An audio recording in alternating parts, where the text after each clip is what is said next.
That's where I'm going with this. Yep. Yeah. So we're setting up a pipeline. We're going to ask providers to order these tests. Some patient who maybe has some variant that's at increased risk for epilepsy and suggests that they don't need surgery, 2 years after the test comes back, it could turn out to be the case that that information is wrong. That's what you're telling me. Yes. And I think this brings up a couple of conundrums. Sorry, go ahead. One of the things that I think we also have to remember is that it is almost never appropriate to interpret this genetic information absent some sort of clinical information too. This is part of a picture. Okay, so that's, in many cases, it's part of a bigger picture. So we do have to remember that. And also that one of the great challenges in communication science, and Kevin, what is your area that you are diving deeply into, but communication science, is the communication of uncertainty and change in science, right? We see that all the time as one of our big challenges, and we have got to figure out a way, and we have teams right here working exactly on this, to how we communicate with patients at the time of that first test to help them understand that things may change over time.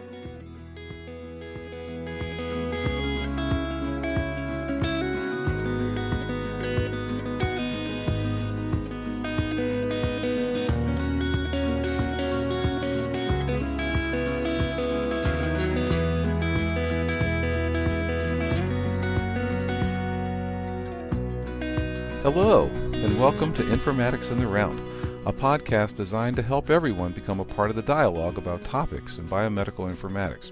I'm Kevin Johnson, physician and informatics chair at Vanderbilt, at KBJ Vanderbilt on Twitter, www.kevinbjohnsonmd.net on the web, which is where you can find this podcast, or on Podbean, or wherever you like to listen to podcasts. Well, we have a great episode today and a bunch of great guests. To paraphrase Dorothy from The Wizard of Oz, exomes and genomes and VUSes, oh my. Time to go back to high school biology, folks, but not the version of it most of us took. This one is the one they're teaching now. Our fourth episode of this year covers a very current informatics topic, how healthcare is using your genomic information to understand your symptoms and your diagnoses. This idea of genome-informed medicine is a major part of precision medicine. It's been at the center of cancer therapy for a few decades and is now becoming a part of healthcare beyond cancer. Here's the rub: most doctors don't know very much about it. So it's up to those of us who understand it and who specialize in informatics to come to the rescue. You'll meet three such informatician genomic medicine experts on this episode. Sarah Bland, one of the most insightful and quick-witted people I've had the pleasure of working with, is on this podcast as both an expert on the issue that we're going to discuss and as the person who keeps it all real. Melissa McFeeters is a public health informatics and epidemiology expert. For those of you who've been listening to Informatics in the Round for over a year, you've heard Melissa discuss COVID with us before. However, her other life at Vanderbilt has been helping to coordinate this entire program we have about how we can bring patients' genomics into the care of everyday physicians and advanced practice nurses. As you'll see, although this is a relatively new area for her, she's really mastered a lot of it. Travis Osterman is a physician I've often called the doctor's doctor. At least this doctor, should I ever get cancer. He's phenomenal. He's the consummate professional and a terrific communicator. Because of his expertise in cancer informatics, he's one of the most knowledgeable people in the country about genome-informed care, and brings that knowledge to a very challenging discussion. So we start off the discussion today not with a songwriter-singer, but with a songwriter-singer's most essential team member, the doctor. Galen Garrett is Senior Executive Medical Director of the Vanderbilt Voice Center, Guy M. Manis Chair of Laryngology and Voice, and Professor of Otolaryngology. She's a phenomenal physician, very well known in the community, and has been taking care of many of the patients who have various ailments that affect their instrument, their voice, for quite a while now at Vanderbilt. She could tell us stories about a lot of well-known artists, but she can't. I'm kind of excited for you to hear this episode, so let's get to it. Hope you enjoy it.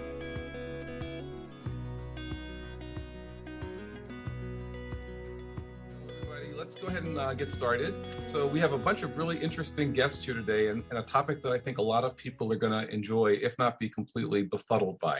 Both are fun though. So Melissa, who are you? I'm Melissa McPeters. And everybody should know you, but in case they don't, where will you be working soon? I will be working at Research Triangle, RTI International, Research Triangle Institute as it used to be called, and move into Michigan. Fantastic, thank you. And let's see, Travis, who are you? Hi, Travis Osterman. I'm a medical oncologist here at Vanderbilt. I treat thoracic malignancies, so primarily lung cancer, and work with Melissa on our clinical genomics projects. Wonderful. I think we're going to be coming back to that. Sarah Bland, who are you? The Sarah Bland, Senior Project Manager in the Center for Precision Medicine, and I do a lot of projects related to genetics in the health record. Every episode, we try to have somebody deeply involved in the music industry, usually songwriters, sometimes singer-songwriters, but today we have a very special guest. So I'm Galen Garrett. I am the medical director of the Vanderbilt Voice Center, and I'm an otolaryngologist by training, but by working at the Voice Center, we are a preventative and kind of management clinic and a multidisciplinary clinic, taking care of all the singer-songwriters and all the wannabe singer-songwriters in the Nashville and Middle Tennessee and beyond areas. That's great. Wannabe, I love it. So Galen, how many patients do you see a week? Oh gosh, probably, total patients, probably 75. Wow. To 100. Wow. Those are different types of voice disorder, folks. Right. So I'm curious about this.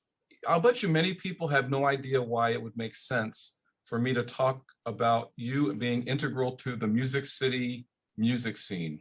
So do me a favor and convince people who haven't thought about this, about why it's so important that Vanderbilt and Music City have people with your specialty and skills. Well, I think kind of when you start down at the nuts and bolts, voicing is one of the key areas of communication, obviously. And, we're doing this right now. This podcast would not be possible without our voice communication. And so, communication is a big part of otolaryngology as a specialty.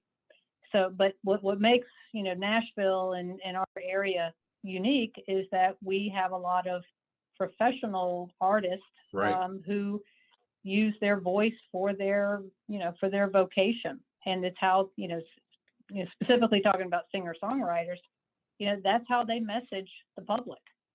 They communicate through music and song and the words that are in that music. So they do tend to have problems from a medical standpoint. And from that, our job is to make sure that these people can continue to spread the message and communicate how they need to the public. Now, I would imagine that, and maybe I'm wrong about this, but that a lot of people who profess to be a singer-songwriter have had little to no training in how to sing. Am I too far off? You are very on. I will say, though, being in Nashville, we do have kind of a unique situation with a couple of colleges very close together that do have a very strong music focus. Belmont University, for instance, has actual songwriter major. You guys probably knew that, but we did. We see a lot of those people, but they're wanting to perform, and that's a small group, but the majority, as you said, are coming to Nashville from other places and do not have that formal training that helps to prevent problems down the road. I can remember when I first got here, I've done a little bit of singing and actually been to the Voice Center a couple of times. And they informed me when I first started working in the studio that before I could actually really get involved, I needed to learn this thing called the Nashville number system. And at least the story I heard back then, and you'll have to tell me if I'm way off, is that group people and singers like Dolly Parton were the ones who really, espoused the value of the number system, because on a bad day, when you can't sing the song that you wrote in the key that you wrote it, you can simply tell the entire group to go down, as opposed to saying going down a third, you can actually write the piece in the number system and then pick a new starting note and everything else stays the same. Is that about right? Yeah, I mean, I think I to be honest, I've never heard it described that way, but yes, that's exactly right. Yeah, it's a real thing.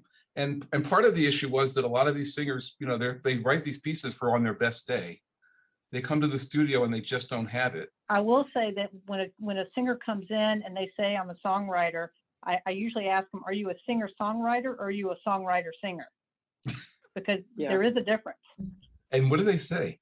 Are they honest?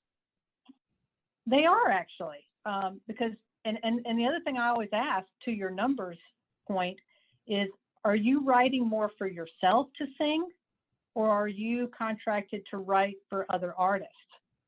And if you're contracted with another artist or group of artists, what key are you trying to write in? And are you writing in such a way that it will adjust easily to your targeted artist or group? Because that can have an impact on them developing problems. Right. If they're writing in their key and not in their own key. Right. Yeah. And I can imagine trying to pretend that you're writing something for Seal when you're a bass singer would probably be a problem. Right. Yeah. See, I got that. Okay. So Galen, I want to ask you another question. You're a busy physician, and I imagine that there's been at least one patient who has come to you with, let's just say, vocal cord nodules. Imagine that, I'm guessing there's probably a few, but imagine that we have a system so that you could actually take a patient who might have a little bit of a raspy voice or saying they're a little bit fatigued at the end of a singing session and see whether they are at genetic risk for vocal cord nodules. How would you order that test? So first of all, that would be amazing on many levels. Yeah. And if you could, because we would love to see people right at the beginning when they come to Nashville, they haven't developed any problems, and they are just trying to figure out how to do it right.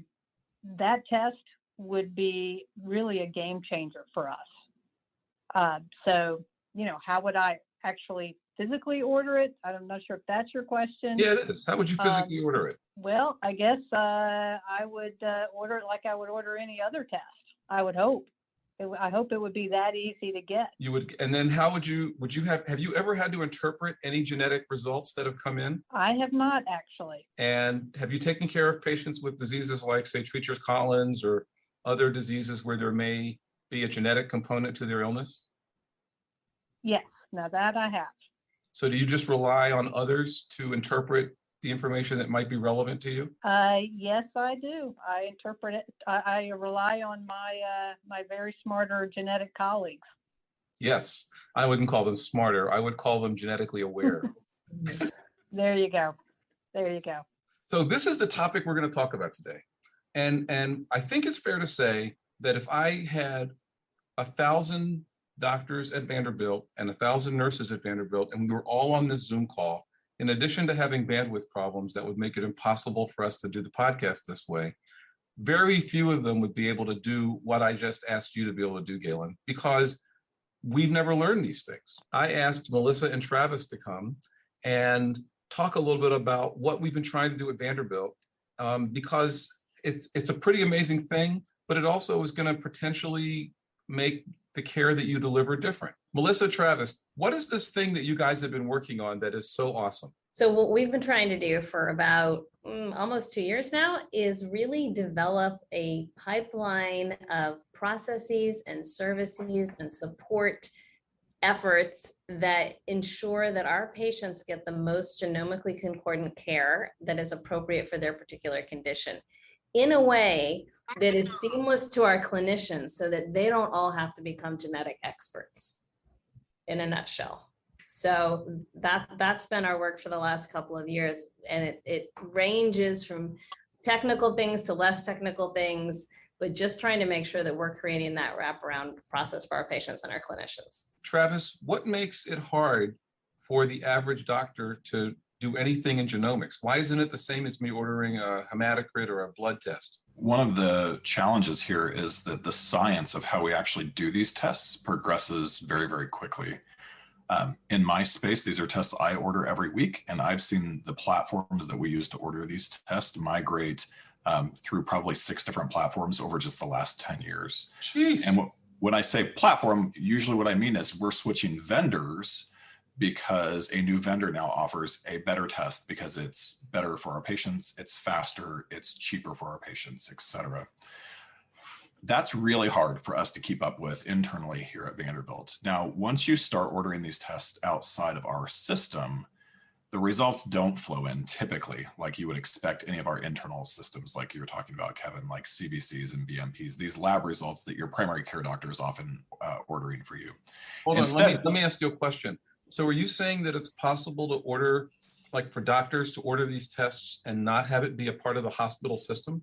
Absolutely. So this is very common, actually. You can work directly with one of these companies to get the results for the patient. Now, there are downsides to this, clearly. That physician and that team that are responsible for finding a way to get that into your medical record so the rest of your healthcare team can benefit from that information. Especially if we're talking about genomic testing for something like vocal cord nodules, there may be other tests, there may be other conditions that are found on that panel that may impact the rest of your care outside. So these come in essentially as faxes. These are PDF documents that are really hard for us to use in the rest of our medical record. It would really help us to counsel them on, because we're all the time talking to every artist and pretty much making the same recommendations about, how they use their voice, how often they use their voice, when they should rest or not. And you really just kind of have to go on past history. But if we could anticipate how they should best take care of themselves, again, I think that would be an amazing step forward. So one of the things that Travis mentioned was it's possible that by giving, let's just say that you have one of these tests that you're ordering, it's entirely possible that you're going to get results that are really relevant to the patient's risk for breast cancer. How do you feel about the one who's had ordered the test and now you find out that they have a gene that might make them an increased risk for breast cancer? What are you going to do? Is that question to me? Yes, it is. Yeah. And by the way, that's a sign. Kevin, can I chime in right here? Because I have heard about this exact issue. One of my projects is we're collecting family health history, and it's going to develop a report of recommendations to participants in this study and say, hey, you might be at a higher risk based on your family health history for breast cancer or prostate cancer or colorectal cancer. So you might want to talk to your doctor about, doing mammograms a little earlier or doing more screenings earlier.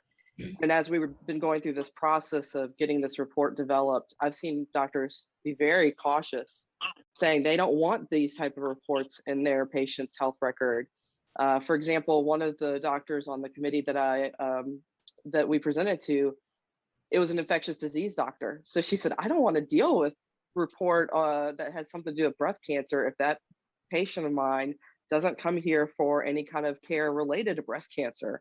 That's a lot of responsibility on me. And I'll say, in addition to that, what we're hearing when we talk to clinicians across campus is this stuff is changing so fast. That science is moving so quickly that it is a lot of responsibility to feel like you have to be able to constantly interpret a report that may come in with a bunch of genetic information that hasn't necessarily been interpreted. And that's exactly what we're trying to create, is a system that wraps around those clinicians in a way that they know where to go, how to request that consultation, how to make sure that they're getting the patient to the right place, or that in the clinical decision support kind of environment actually triggers them to ask questions, to pursue further testing based on what's in that record without them each and every one having to be a genetic specialist. Because we want our specialists doing what they specialize in, but knowing that the rest of that patient care is getting taken care of. And I think one of the challenges is making sure that we just make that available to our provider base. Gail, and I would suspect that you've probably referred patients to other colleagues based on incidental findings on CT scan or potentially on physical exam or biopsy.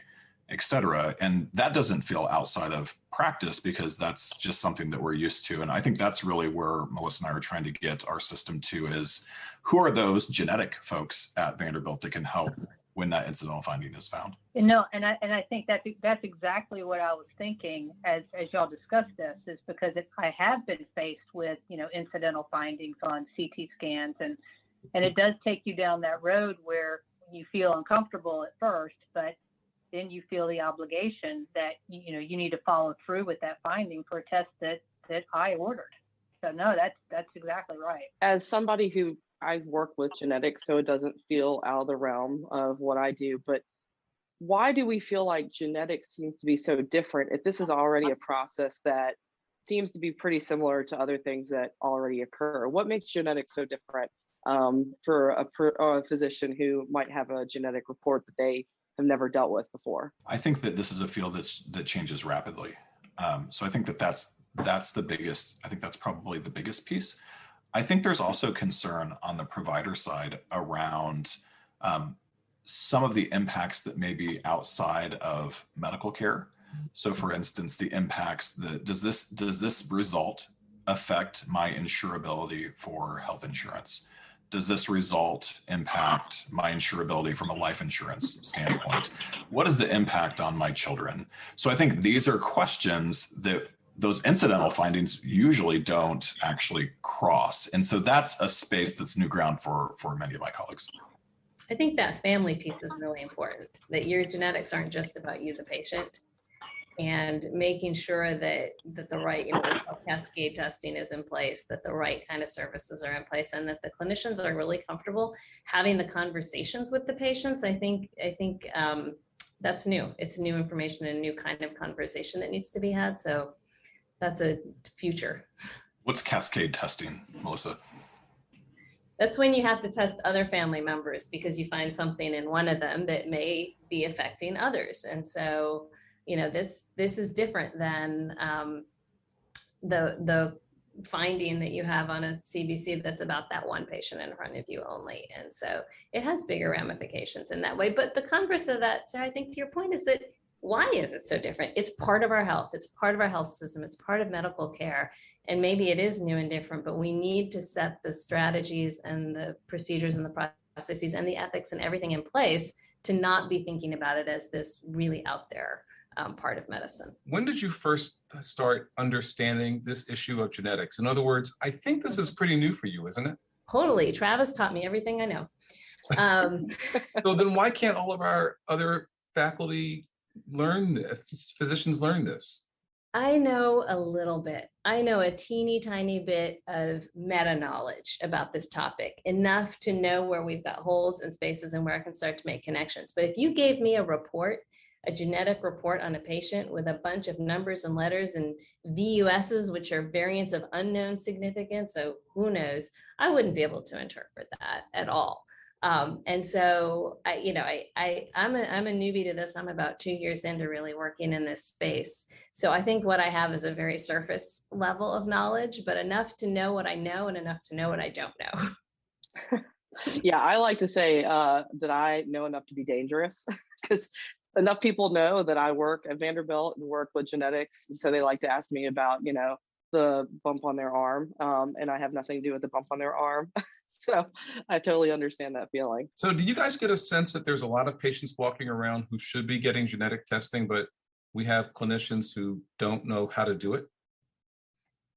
I think we do know some. Go ahead, Travis. Oh, I'll expand on that. I think we certainly have guidelines for some of those patients, and I think we're trying to improve our testing in those spaces. But Kevin, I think there are probably two aspects to that question. One is who should be tested because of guidelines. The things that we know about you really drive us to want to get that genetic test because we think it can improve your care. The other one, which is harder and gets back to some of Sarah's points, I think, around physicians, is what about these patients that present with kind of a complex constellation of symptoms, and who do we test and how do we match up those constellation of symptoms to some of these rare conditions that can only be diagnosed by a genetic test? And that's a real challenge if If you think about a family medicine doctor or an internist that maybe has never seen this condition in their entire practice, or maybe it's even never been described to them, but we're still responsible ultimately for making that diagnosis. I think you bring up something really great here about the family medicine, because I live out in Wilson County. So we've got Wilson County Vanderbilt Hospital out there. I can attest that a lot of those physicians probably have not dealt with some very rare diseases before, because they're typically the routine doctor for workman's comp issues, for the typical people with heart disease, maybe some referrals to cancer. And we're building up out there as Nashville grows, but a lot of these doctors, I doubt, feel very comfortable dealing with any kind of genetic testing. So how is Vanderbilt supporting those practices that are outside of the central medical center? I think a lot of those doctors out there probably aren't very comfortable dealing with genetic testing. Are we going to be offering this type of service out to those hospitals that are not in the local Nashville area? Sarah, I would say actually some of the maybe nationally or internationally renowned orthopedists that we have here that may specialize in revisions of a particular joint would equally feel uncomfortable with these tests. So I don't think Wilson County is unique in this situation at all. Melissa, do you want to talk at all about some of the efforts that we have to try and deliver decision support? Yeah, absolutely. I think we're doing some interesting things. So we really are thinking about this as a pipeline from the very beginning of when a patient shows up, and thinking about, do we even have in the electronic health record from the get-go the right kind of information interpreted in the right way about that patient's family history to start driving conversations about genetics. And then we move along that pipeline and think about, as we take care of that patient clinically, are there triggers that pop up that tell us, hey, this might be a good candidate for a genetic test? And I'll give you a great example. Our kids that are coming in and getting worked up for epilepsy will often have an EEG to look at what's going on electrically in the brain. Right. And in those reports, there's actually language in the interpretation that might suggest that there might be a genetic cause or etiology of that particular epilepsy versus a structural one. And what's really important about that is the pathway that a kid goes down is really different for those, meaning that if you figure out that there's a certain kind of epilepsy that is being caused by a genetic reason, you might be able to avoid an unnecessary surgery for that child in their brain. So that's a really big deal. If we can make sure that we're alerting clinicians early enough that, hey, let's check out the potential genetic etiology before you head down that surgical path. So we're building clinical decision support that can read in those reports and make that alert to the patient, to the physician. So that's just one example. Others are, for our prostate cancer patients, are they getting the right kind of, we know that there are guidelines in prostate cancer that there should be certain kinds of genetic testing. Are our patients all getting that testing when they should? And so we're building clinical decision support to look through populations of patients that fit that profile and say, did they get that kind of genetic testing? And if not, to alert the physician and say they might need this. Now, it may be that they did and it isn't in their record yet. And so we're also having to sort of build the electronic health record a little differently so that it can receive and use these kind of genetic data that it wasn't sort of putting in a structured format before. So that's another piece of that work that we're doing. But Sarah's talking about the fact that, down in Lebanon and Wilson County, this alert's going to show up. Mm-hmm. And there's going to be a physician or nurse practitioner or advanced practice nurse who's going to look at it and go, I don't even know what that means. So is there some other part of the workforce, or how do you want to help those doctors and nurses out? We got a button for that. We're building that too. Sounds very informatics-y. It is, right. But what's informatics? Informatics is people and data and technology all working together, right? So they're exactly right. So what we're doing is building out a consult service, which is a workforce piece that uses informatics tools to help clinicians make decisions about, given this clinical information, should I order a genetic test and what should I order? And then when they get that report back, given the complexity of this report, can you really help me understand it or reinterpret it if it needs to be interpreted? So that is a people and technology and data thing all together that's also being built. Mm-hmm. And we have a genetics and therapeutics clinic that providers can refer a patient to that will really provide that kind of end-to-end service. So they'll do the pre-test counseling, discussing the potential impacts that result might have on family members and other pieces ahead of time. They'll figure out the right test to order, because sometimes that's a challenge. And then, as Melissa said, those are the same experts that can interpret the test and have that discussion with your patient. So if you're a provider and you get alerted that this is something that your patient would benefit from, we also have that handoff where you can go to the genetics and therapeutics clinic. What about this all of us project? Aren't you doing something to return genetic results to patients? I think you're referring to the Emerge network. Hey, Sarah, what about this Emerge network? So the Emerge network is funded by the National Institutes of Health and Genomic Research, and they are we're part of 10 different sites around the US, and we are recruiting 2,500 participants here at Vanderbilt to do genetic testing and then return those results back to participants and help them get genetic counseling if they need that. So we're doing this exact same thing as a part of a research project. And we actually did another iteration of it in a 5-year grant just 2 years ago, and we wrapped that up. And I can tell you that some of the things that we faced were, one, the exact same thing we're talking about. The providers would get these reports and say, what the heck do I do with it? The second thing would be, that was pretty big, was disclosing that information to a patient, say, you might want to talk to family members.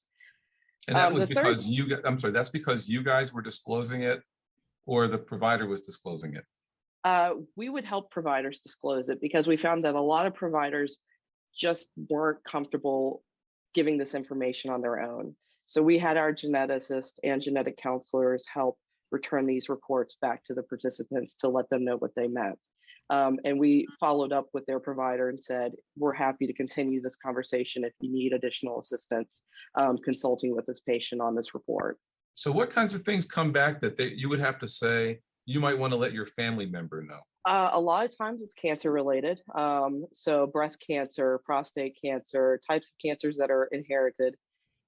We also saw a lot of cardiovascular health related reports that, someone probably has had some elevated cholesterol or blood pressure, and that might carry on through their family, that they want to disclose that information.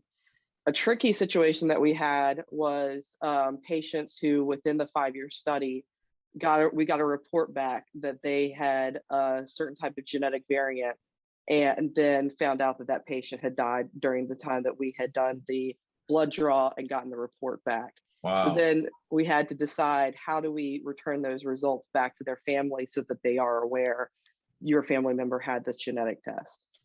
Wow, that's tough. And then you have to, obviously it wasn't the genetic variant that killed them. Right. But that's information that a total stranger is now going to be providing the family, who A, are a little bit grieving, and B, were never counseled about genetic information being relevant, right? Right. And that's really difficult to explain to a family member. They didn't die of X. However, this was something that they had, and you might want to consider doing testing for the rest of your family members. It's a ethical situation on deciding if you even want to disclose that information, because at that point, the participant of the study was deceased. Would they have been comfortable disclosing that information? Right. Wow. Did you run into any of the issues related to paternity? We did not.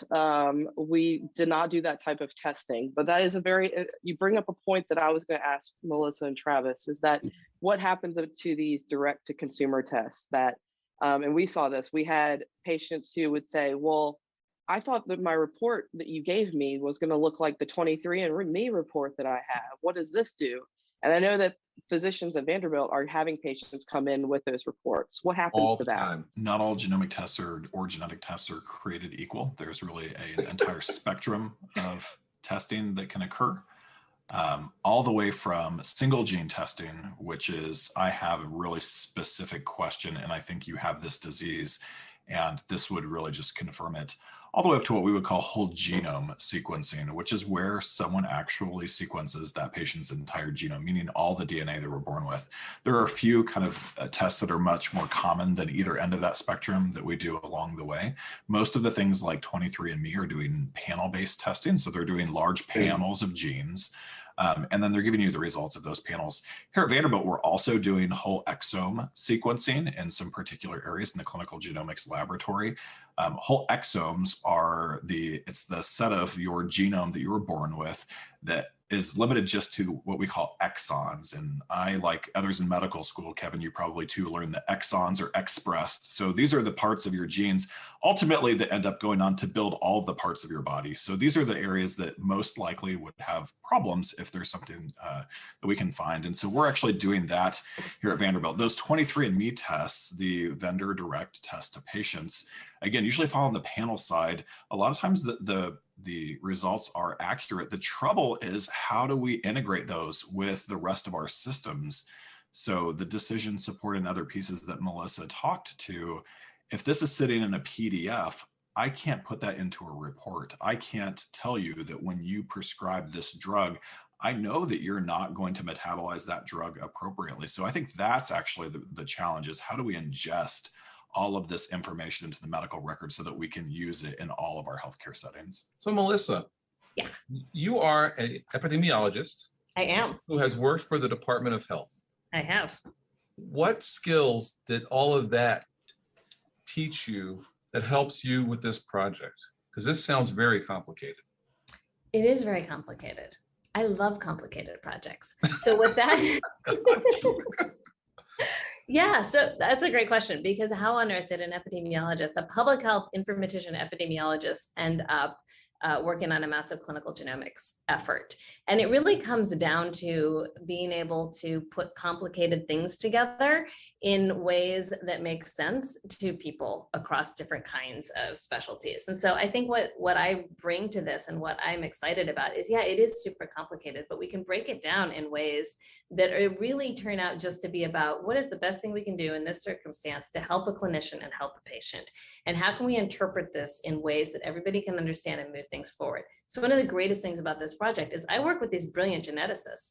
Great. But I also work with these amazing folks in finance who are just trying to figure out what's the right way to structure this process so that we can make this work for our patients and they don't end up, financially bankrupt because of genetic stuff. And I work with genetic counselors who are just really at the cutting edge of thinking about how do we communicate with people about this and what are the important things that they need to know about, and educators that are thinking about how do we turn this into something that means something to patients. And so my job and what I think I've learned over my years of doing sort of messy public health is to be both sort of microscopic, but also to see the big picture and be able to put those things together. And so that's what's exciting about this. At the end of the day, the genetic data could be other data. They could be social determinants of health. They could be other kinds of clinical things. The real question is, how do we take really complex things in a field that's moving really fast and get the right information in the right way into the right hands at the right time for our patients? So that's how I look at it every day. I'm curious what's scaring you. It sounds like you got it all worked out, but I've been in these meetings and I know you don't. So what's scaring? What's not going to happen? What's going to be the hard challenge here? Well, I think that equity is one of the biggest challenges. I absolutely think that equity is a huge challenge in this space as we think about who gets what information and under what circumstances, and how do we make sure that it's sort of democratized and equal. I think the other scary thing is it is moving so fast. The science changes so quickly that how do we build a system that isn't based on current content, but is based on the ability to move content through it as it's evolving. And that's incredibly challenging. And then you're doing it in an environment of lots and lots of people. People are always challenging. So it's not just about the technology. It's getting everybody on board in an area that feels a little bit scary to a lot of people. What do you think, Travis? What's been scaring you? From my standpoint, I look at how quickly the field has evolved. And even since we've started this project, I would now consider RNA-seq, which is looking at not just the genome, but actually the transcripts that genome creates to make proteins, is now part of standard testing really for my patient population. That wasn't true 2 years ago and came up on us really, really fast. And so as I think about especially managing the data, we're building out an infrastructure to bring in these results, back to Kevin's earlier point of, our like our internal labs like CBCs and BMPs, the other labs that your primary care doctor might routinely order. We're trying to bring in these lab tests just like those. But at the same time, if all of a sudden the field changes and there's a company that offers a better test, it's going to be really hard to just not justify going to that better test if it's better for my patients, even if we've put in this really large investment to try and bring in these results. So I spent a lot of time really just trying to think about that framework and making it robust so that we can make sure we can digest that information, and lots of information that honestly, we don't even know what's going to come around the corner next. Yeah, that's actually what I've been worried about as we've talked about this, is that even in Emerge 3, where we returned results back to 2,500 patients, that was 2 years ago now for us. And since then, we've had 15 patients we've gotten updated reports on who have had their genetic results reclassified, meaning their genetic test now says that they had a genetic variant for X amount of disease or X disease, and now it's downgraded. They no longer have that same risk because new science said they don't. Well, I mean, if we start getting a lot of these patients in or doing this testing, how are you going to keep up with that science and alert all those patients and providers? So before you answer that, I know that that's an issue people probably are confused by. So let's talk about this issue of called variants versus variants of unknown significance. Who wants to take that on? I'll take it. Melissa, Travis. for those of you who can't see, just leaned back in her chair almost to the point of falling over. So I'm thinking that's a no. That's usually a handoff. So I'll take that one then. Yeah. So I guess what some people may not know, or maybe most people don't know, if you don't recall all the intricacies of high school biology class, is that when we do the sequencing, we get a set of letters that are the base pairs off of the sequencer. That doesn't tell us what's right and wrong. We have to align that to a genome. There are some standard human genomes that are available. Version 38 is the current one that we're aligning to right now. From that, there's a complex set. Is that the one that's unique for millennials, or what's that? This is actually really to Melissa's point about equity, though. This is not a genome that is a mixture evenly across ancestries. This is a genome that has a really narrow view, and that's what we're using, just to be fair, for almost, it's really our standard in all settings I know of for alignments. So this is going to go then into a set of software that's going to look at this alignment genome versus what we see for you, and it's going to start trying to understand what's different and what's different normal. Clearly, there are different parts of our DNA that make us us, and that doesn't give us risk for disease. And then what's different abnormal. So the different abnormal then gets flagged into a file, and that file will be reviewed by someone called a molecular pathologist. This is similar to the pathologist that's going to look at your breast biopsy, et cetera. So this is someone who has specialty training in this. They're going to look through this list, and they're going to, as Sarah said, they're going to look at the current science and say, based on the analysis from our pipeline and the current science, we're going to score this as something that's essentially benign, meaning that we don't think that this is going to ever cause you any problems. Likely benign, likely pathogenic. Pathogenic meaning we think this is going to cause some sort of problem. Or pathogenic, or as Melissa's alluded to, something called a VUS, which is a variant of undetermined, uncertain, or unknown significance, depending on who you talk to. But ultimately a VUS, where we're not really sure what this is. And Sarah's point about reclassification is, even if your genes don't change over the years, the science and how we understand the implications of those changes really does. And it changes pretty quickly.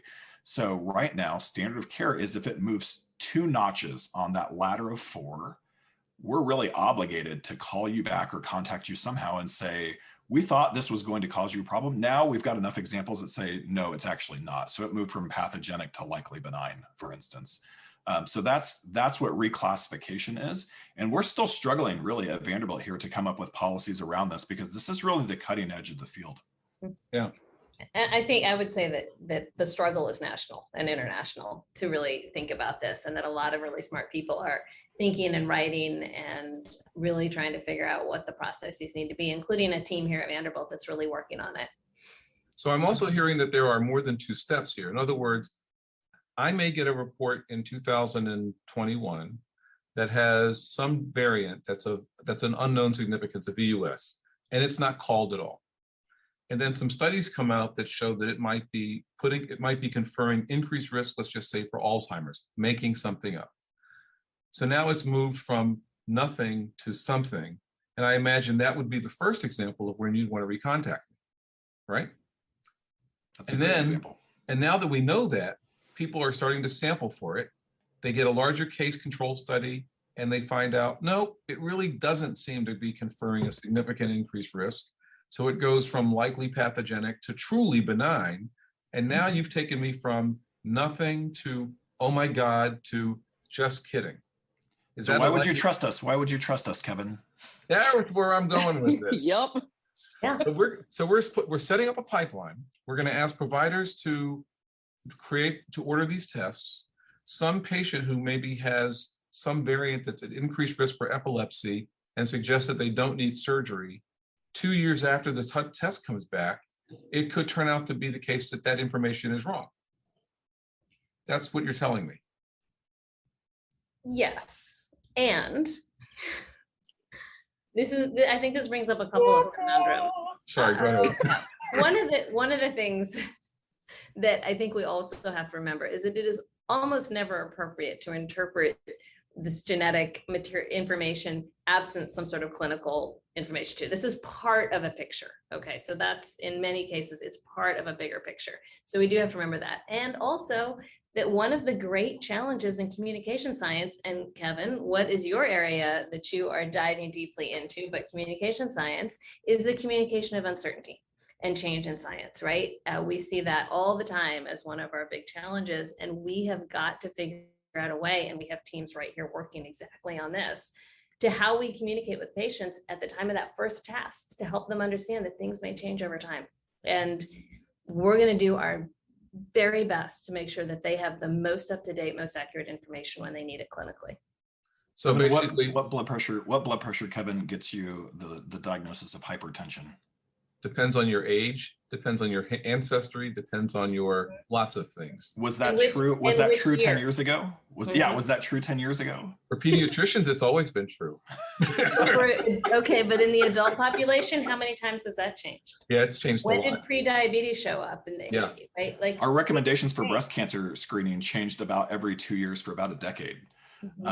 It seems like. So this is one of the challenges here. I would say at least we have some pretty good consensus, and I'll say that we're generally using science to guide us. You know, some of my colleagues would argue that two-step recommendation is too big of a threshold. Let's say you're someone who has that variant that's likely benign, and now it's likely pathogenic. So we thought it was nothing. That's only one step. And so we the recommendation wouldn't necessarily be to recontact based on just that change. But that's a threshold discussion that we've just got to have as a community. So I do want to get to this ethics piece as we're getting close to the end, but I want to come back to Sarah here. So Sarah, you obviously knew all this, and yet when you were with the Emerge 3 cohort of patients who had to recontact, how much stock did you put into the finding from the patient who's deceased, who you're going to send to a family member, recognizing you may have to contact them later as science changes to tell them something different? Yeah, we had a great ethicist on our team, the Ellen Wright Clayton. Who, everybody's bowing to Ellen. She's on our team too. Ellen, we're bowing to you. Ellen really helped us understand what our responsibility was to the participant. For us, we provided genetic results that had actionability, meaning there was results that were able to dictate, hey, you should get a mammogram, or you should get this type of testing, or you should start to see a doctor more often. but with the onus that these science change and this result might be updated at some point. Because we were a research project, we said that we might recontact them if there was updated science, but we had a cutoff for our science project because we're going on to a next project. And that's where the ethics come in, where you have to make a hard choice of, are you going to continue to recontact people for a research project with actual results that have implications? Or do you say, we're just not going to recontact them and let them have additional genetic testing at some point and learn this on their own? What's interesting about this, and this gets back to ethics, is you were making some decisions in that conversation, thanks to Dr. Clayton, about which ethical principles were going to drive our decision making. So without getting into all the ethical principles, there are a couple really big ones here, one of which has to do with beneficence, the extent to which we believe that there may be some benefit to something that outweighs its risk. Autonomy, which is the idea that people can be self-actualized to perform things based on information of their own accord versus that of somebody else. And then I would say justice. I'm just going to talk about those three. So it strikes me that when you look at the principles of ethics, that one of the challenges Melissa and Travis and you have had to really contend with here is we can't really assess relative risk at a time when the science is moving really quickly. That there may be real issues with regard to autonomy if in fact decisions that may be made are being made with sort of unsteady ground. In other words, if you, to use an extreme example, if I made a decision to do a surgical procedure based on a variant that would cause a bad disease, and some people can imagine some examples I might have used, and then find out that it turns out that variant's no longer found to be significant, or that you tell somebody that their children are at risk for a disease. We know the story with certain really bad diseases like Huntington's and other diseases like that. How do you go through all that? Is it really you pull out the entire ethical framework and you say, okay, our strategy for this particular variant is going to be based on beneficence because what we're going to uncover has low risk, high benefit, versus another population of patients deserve, justice, which is an opportunity to be thought about fairly in terms of how they are treated after this piece of information. How do you, did Ellen get into that level of detail, or was it sort of a gestalt of seems like the right thing to do? Yeah, I think it's a little bit of both. Yeah. For us, what we had to do was, as we returned the genetic results and as we consented participants a part of our study, we said, we need you to understand that science changes and what these results say might have a health benefit or something, a health risk for you, or it might not down the road because science changes. We actually saw this, I think, a lot. And Melissa, I'm looking at you because we had the same thing happen with COVID. Oh, yeah. We had changing science for COVID in regards to testing and in regards to the vaccination plan for all of the world to see changing science. Oh, it started way before that. Think about masks. Yeah. Yeah, absolutely. Yeah. And we're seeing it now. I'm in the office. Yeah. I didn't wear a mask today. I was freaking out a little bit about it. I think being able to see that science changes so rapidly and so quickly because of the technology that we have, and that we have so many brilliant scientists out there, is a scary thing for people. And so I think being able to remind people who get genetic testing or be a part of these studies that this is not definite science, this is not perfect, things change, is really important to have that educational component. And as the science changes, being able to offer what that means and defining that and providing explanations is really essential. Yeah. And I'll say that I think that the certainty level of the science is also not consistent across all genetic areas. So we have some areas where there's really good, strong evidence and it's pretty solid. And particularly in the cancer space with somatic type of testing where you're testing the tumor itself to see what treatments it might respond to, that's going to be a lot more sure. That's not something about your overall DNA that we may learn something new, that we're learning new things all the time.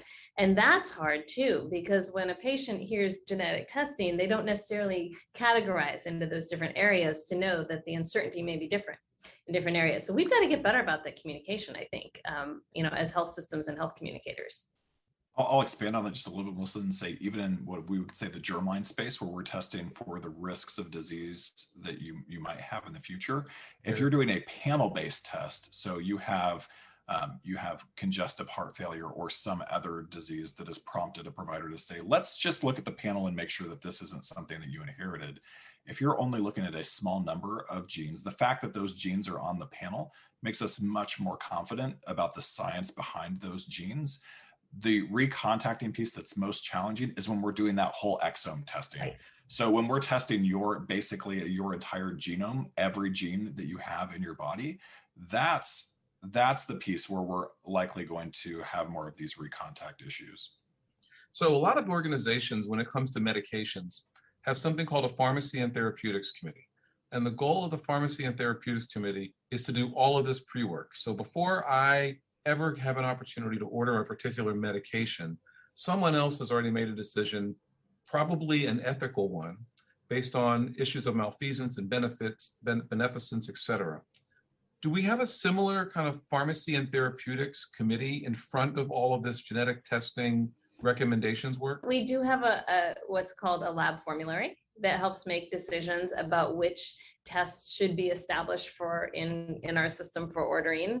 And so that's a corollary to that. I will say that I think this is a new area and a shifting area, and it gets complicated because, a lot of the labs to date have been external. And so I think health systems are having to make a lot of decisions about how you manage that process and where people should order tests and what tests should be ordered.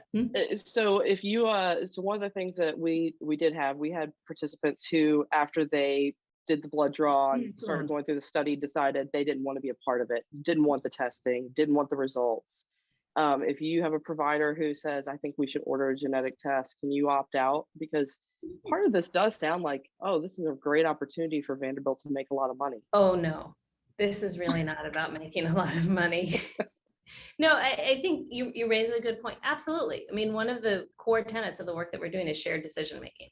And this is very much about helping clinicians and patients come to a decision about whether or not genetic testing is right for them in that circumstance, whether it's germline testing or somatic testing in the presence of a particular cancer diagnosis. And so that's a really, really important thing, that it is truly a shared thing. I think one of the unique things about Vanderbilt that a lot of places don't have is that we do have an internal genomics lab now that does some of the testing inside. And so that changes the dynamic just a little bit. And they will do whole exome testing and then a series, they're building up more and more panels so that clinicians can order from right within Vanderbilt as opposed to going to an external lab. Well, this has been fascinating, guys. I can imagine as a listener of this podcast that we have covered ground they've never thought they would hear. I mean, who's thinking this way? And the fact that, Vanderbilt and other organizations like Vanderbilt are trying to get ahead in making this a reality. This, everybody's probably seen at least one cartoon that talks about the patient handing somebody their genetics and saying, fix me, right? The fact that we're in the process of really bringing that up, where you can order the tests, you can receive results, you can have the results explained. We have an ethical team thinking about it. We're translating research that Sarah Bland and others are doing into that same kind of ecosystem. Pretty fascinating. And I think, I know Galen was talking a little bit about how comfortable she is with this and how she thinks of it as a lab test. She may not necessarily know how much it's not like a lab test, but you guys are doing everything you can to make it a lab test. And then Travis's point, which I'm so thankful you brought up blood pressures as a great example of the fact that we in healthcare have to be used to uncertainty, and that there's a way that we have to communicate findings that change over time, trust that may or may not be permanent, as we talked about with masks and COVID and some other things, and the whole issue of truth, which never is available, right? Science is never, ever, ever set up to establish truth. maybe sometimes to refute truth, but not to establish it, all fits into how we do this experiment and this really important kind of evolution of medicine. So thanks. You bet. It's a pleasure.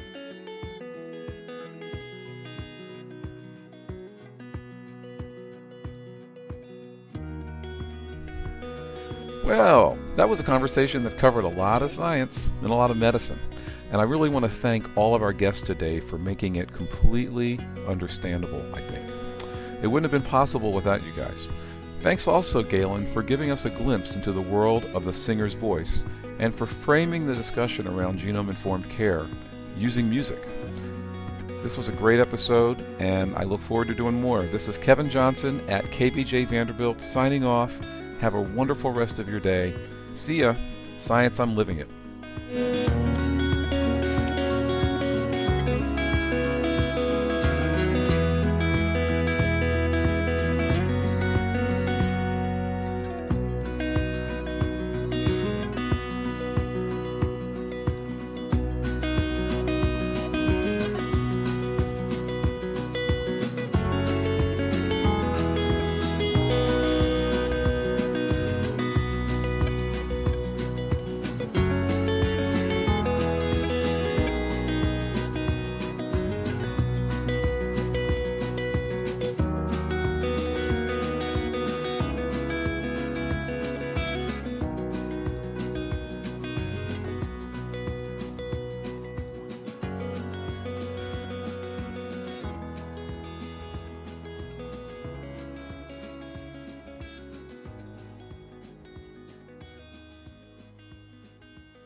Before we get out of this building, I am going to come give you a hug. Oh, okay. And way too long. What makes you think I'm in this building? Because I just went down and looked in your window. And I waved at you. You did. It was so good to actually see your face. I'm realizing, like, I didn't realize just how much I missed people until I'm starting to see them again. And it's like, oh, yeah. Well, and that's what's I mean, obviously you have the extroverted gene, right? And that's what's comical about this is the people I talk with who genuinely have been here and seen people. And then I say, so what do you think about coming back? And they're like, don't want to do it. It's like, did you not enjoy that experience you just had? And they're like, well, we love seeing each other, but we see each other this way. We see each other that way. So I realize it's just too complete. It's a men are from Mars, or if you will, introverts are from Mars and extroverts are from Venus problem. Yeah, I did discover my inner introvert and loved it. Like I realized that I was giving too much energy out. Mm-hmm. And I learned how to be a little more quiet. Did you? Which was really nice to actually be like, oh, I need more quiet time. I need downtime a little more than I thought I did. And so that was a lesson. Yeah. A valuable one, I think.